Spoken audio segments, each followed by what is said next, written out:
بچوں سے کیا کرنا ہے بھائی؟ کام میں اس لیے کہہ رہا ہوں کہ جہاں بھی عقل کا کنٹرول دل پہ نہیں ہوگا نا, وہاں دل آپ کو برباد کر دے گا. تو بچوں میں خود عقل نہیں ہوتی, بچوں کے پاس صرف دل ہی ہوتا ہے, خواہشات ہی ہوتی ہیں. عقل کس کی استعمال ہوتی ہے؟ باپ اور ماں کی. اگر وہ بھی بچوں کی خواہشات کے آگے ہتھیار ڈال دیں تو تینوں ایک جیسے ہیں. پھر اس کا مطلب اس گھر کے تباہ ہونے میں تھوڑا سا بھی ٹائم باقی نہیں ہے, برباد ہو جائے گا. یہ کیسز آ رہے ہیں, ماں باپ کھلا رہے ہیں پلا رہے ہیں اپنے بچوں کو, کہتے ہیں ہماری سنتے ہی نہیں ہیں. میرے پاس تو ہر طبقہ آتا ہے, مالداروں کا بھی, درمیانہ بھی, غریبوں کا بھی. غریب بچوں میں اکثر اطاعت کا جذبہ زیادہ ہے کیونکہ وہ گھر کے کام کاج کر رہے ہوتے ہیں.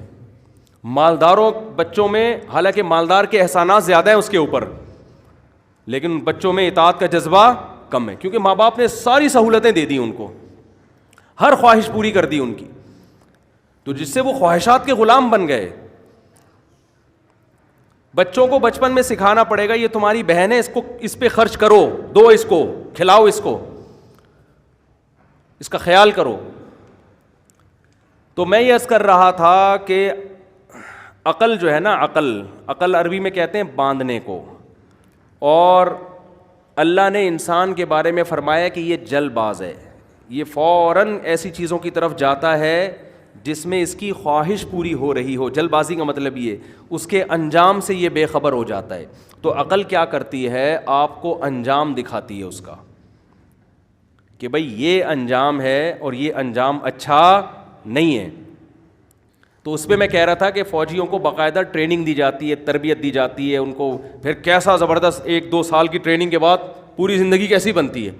میں نے اکثر کیا 100% دیکھا ہے جو فوجی لوگ ریٹائر ہونے کے بعد بھی بڑی زبردست زندگی گزارتے ہیں, سست نہیں ہوتے. میں نے کم از کم اپنی زندگی میں کسی اپنے رشتہ داروں میں بھی, ہمارے بہت سے لوگ فوج میں, جاننے والوں میں بھی, دوستوں میں بھی, ایک چیز ہے کہ سستی نہیں ہوتی. وجہ کیا ہے کہ صبح اٹھنا, دوڑنا, بھاگنا. ہمارے ایک رشتہ دار کمیشن آفیسر گئے آرمی میں, تو ان کا خیال یہ تھا کہ زبردست حساب کتاب ہوگا, تو ٹریننگ کے دوران بہرحال جوس نکل آتا ہے. تو ہمارے کوئی جب رشتہ دار ان سے ملنے کے لیے جاتے نا تو بڑے خوش ہوتے ہیں کہ یار تھوڑی دیر کے لیے ہمیں سکون ملتا ہے. ورنہ کہتے ہیں اصول یہ ہے کہ اگر آفیسر نے کہا نا یہ چیز لے کر آؤ تو چل کے جانے کی اجازت نہیں تھی, بھاگ کے جانے کا آرڈر تھا, دوڑ کے جاؤ, دوڑ کے لے کر آؤ. اگر گھر میں بچوں کو بھی یہی اصول بنا دو, انسان کے بچے بنیں گے کہ نہیں بنیں گے؟ آپ اپنے کسی بچے کو انڈے لینے کے لیے بھیجو, آپ جن انڈے لینے کے لیے بھیجا تھا جب وہ آئے گا تو ان انڈوں سے چوزے نکل چکے ہوں گے, اگلی نسل کے انڈے لے کر آ رہا ہوگا. وہ حقیقت ہے, انڈوں کے ریٹ چینج ہو چکے ہوں گے جب وہ واپس آتا ہے نا. جن انڈوں کے حساب سے آپ نے پیسے دیے تھے نا وہ ریٹ کیا ہو چکے ہوں گے؟ چینج ہو چکے ہوں گے.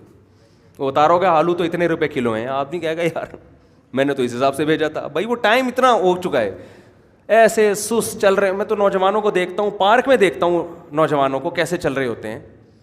میں ان سے کہتا ہوں بھائی ایسے تو آپ گھر کے صوفے پہ چل لیتے, زیادہ اچھا تھا. نہ چل سکتے ہیں نہ دوڑ سکتے. یہ حکومت کی نہیں ہے, یہ کس کی ہے؟ یہ والدین کی ذمہ داری ہے. اکثر میں اس موقع پر ایک واقعہ سناتا ہوں. ہم دارالفتاء والارشاد ناظم آباد میں پڑھا کرتے تھے نا, تو ہمارے سامنے ایک بیکری تھی, اس میں پنجاب کے لوگ تھے, لاہور کے. پتہ ہے آپ کو پنجاب کے لوگ کاروبار کے معاملے میں سست نہیں ہوتے, یہ میں نے دیکھا ہے. کاروبار میں وہ ہٹو بچوں, کیونکہ سست آدمی تو بزنس کر ہی نہیں سکتا نا. ایک صاحب پڑھے ہوئے تھے نا ایک مدرسے میں, ایسے لیٹے ہوئے تھے یوں کر کے. میں جب بھی جاتا وہ اس طرح مجھے نظر آتے لیٹے ہوئے. تو ایک دن مجھے لیٹے لیٹے کہنے لگے کہ مفتی صاحب آپ پتہ نہیں کیسے 4 شادیوں کی بات کرتے ہو, ہمیں تو کوئی دوسری کے لیے نہیں ملتا. تو میں بھی ان کی ساتھ والی کرسی پہ نا ایسے لیٹ گیا یوں کر کے. میں نے کہا اس کنڈیشن میں آپ کو پہلی مل گئی, اس پہ اللہ کا شکر ادا, کیونکہ میں جب بھی آتا ہوں آپ کو میں یوں ہی لیٹا ہوا دیکھ رہا ہوں. میں نے کہا اس کے لیے ایسے تھوڑی ہوتا ہے بھائی, اس کے لیے تو دھکے کھانے پڑتے ہیں,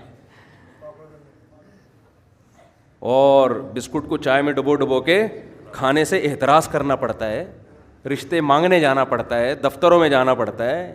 بیٹھے بیٹھے تھوڑی ہو جاتی. شادی دفتروں میں جاؤ, ادھر جاؤ ادھر جاؤ, پتہ کرو, بیوہ عورتیں, طلاق یافتہ عورتیں, گھومو پھرو, چلو پھرو. لوگ بھی ترس کھائیں گے کہ یار دے دو اس بیچارے کو. صحیح ہے. تو میں نے کہا آپ جب بھی آؤ ادھر لیٹے ہوئے یار شادی نہیں ہو رہی. میں نے کہا اس سے جو ہے وہ بھاگ جائے گی. کرتا ہی کچھ نہیں ہے, پڑا رہتا ہے. ہمارے ان کی میں وہ بیچارے تو شاید میں نے بیچاروں کا سمجھ نہ جائیں کہ کس کی بات ہو رہی ہے. اللہ تعالیٰ ان کے درجات بلند کریں انشاءاللہ. نہیں کوشش ہوگی کہ نہیں سمجھیں وہ, ٹھیک ہے نا. ہمارے نبی صلی اللہ علیہ وسلم نے بزدلی سے پناہ مانگی اور سستی سے پناہ مانگی ہے. اللہم انی اعوذ بک من الکسل, اے اللہ میں تیری پناہ مانگتا ہوں سستی سے. سست آدمی ہر جگہ ناکام ہے اور چست آدمی ہر جگہ کام. ہر ایک کو اچھا لگتا ہے چست آدمی, ایکٹیو آدمی, وہ خوش مزاج بھی ہوتا ہے. تو ایکٹیو رہا کرو. اور ایکٹیو بننے کے نسخے کیا ہیں وہ میں اکثر بتاتا رہتا ہوں, میرا موضوع بالکل ہٹ جائے گا. ایکٹیو بننے کا سب سے بڑا نسخہ ہے کہ صبح جلدی اٹھ کے جاگنگ کرو. یہ پوستیوں کی طرح 11-12 بجے تک مسو. صبح اٹھو, آج کل تو سردیاں, فجر سے پہلے جاگنگ کر لو, بھاگو. نہیں آتا تو میرے پاس آؤ, میں بھگاؤں گا آپ کو. ایک دفعہ میں نے ایسے ہی کیا, 3 دن کی ورکشاپ کروائی, اس کا نام رکھا ڈیجیٹل خانقاہ. میں نے کہا ہماری خانقاہ ہے, ویسے تو خانقاہ میں اللہ اللہ بھی ہوتا ہے, یہاں اللہ اللہ بھی ہوگا, تہجد بھی ہوگی, لیکن تمہارے باپ کو بھی بھاگنا پڑے گا, کیونکہ یہ سست آدمی شریعت میں نہیں ہے. تہجد پڑھ رہے ہو, دعا مانگ رہے ہو, وہ صحیح, لیکن اگر آپ سست ہو تو یہ دیندار آدمی اسلام کو بدنام کرے گا. سمجھ رہے ہیں؟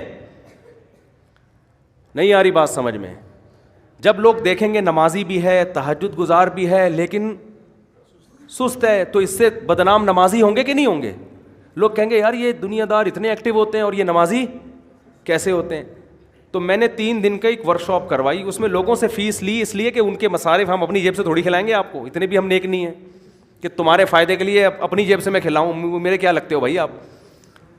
اور جس چیز پہ انسان کا اپنا پیسہ خرچ نہ ہو اس کی دل میں قدر بھی نہیں آتی. فری کا لنگر ہوتا تو پورا کراچی آ جاتا. ہم نے کہا فری کا لنگر نہیں ہے, کنٹری کلب وہ ہم بک کرائیں گے, 3 ٹائم کا کھانا وہ بھی آپ کے خرچے پہ ہوگا, کنٹری کلب کے کمروں کا کرایہ بھی آپ کے خرچے پہ ہوگا. سمجھ رہے ہو؟ تو آپ جب اپنے خرچے پہ انسان آتا ہے تو فائدہ ہوتا ہے. تو ان کو ہم نے 4 بجے بھگایا, تو ایسے ایسے کیس سامنے آئے نا, میں حیران ہو گیا. پہلے تو میں نے خود تھوڑی سی ٹریننگ کر لی, کیونکہ مجھے بھی بہت دن ہو گئے تھے بھاگے ہوئے. میں نے کہا ایسا نہ ہو میں نہ بھاگ سکوں. تو میں نے پہلے پارک میں, شیخ پہلے خود تو سیدھا ہو جائے نا کیونکہ مجھے بہت دن ہو گئے تھے بھاگے ہوئے. تو میں نے پہلے دیکھا میرا اسٹیمنا برقرار بھی ہے یا نہیں ہے. تو میں نے اس سے 1 دن پہلے پارک میں دوڑا, تو اللہ کا شکر ہے سیٹ تھا. میں نے کہا اپنی سیٹنگ صحیح ہے. تو پھر ہم نے ان کو کہا چلو بھی صبح 4 بجے, وہ بھاگ ہی نہیں رہے, چل رہے ہیں. میں نے کہا بھائی یہ میں اس لیے آپ کو بتا رہا ہوں آپ بھی ایسا کرو. میں نے کہا بھاگو یار. کہہ رہے نہیں بھاگا جا رہا. میں نے کہا تھوڑا سا تو بھاگو یار, 2 قدم تو بھاگو. 2 قدم بھاگو گے, پھر کل 3 ہو جائے گا, پرسوں 4 ہو جائے گا, اور آہستہ آہستہ انسان میں اسٹیمنا بنتا ہے نا. میں نے ہمارے کلاس میں ایک بہت باریک سا لڑکا تھا, بہت ہی دبلا, کہنا دبلے پن کی توہین ہے, باریک تھا وہ.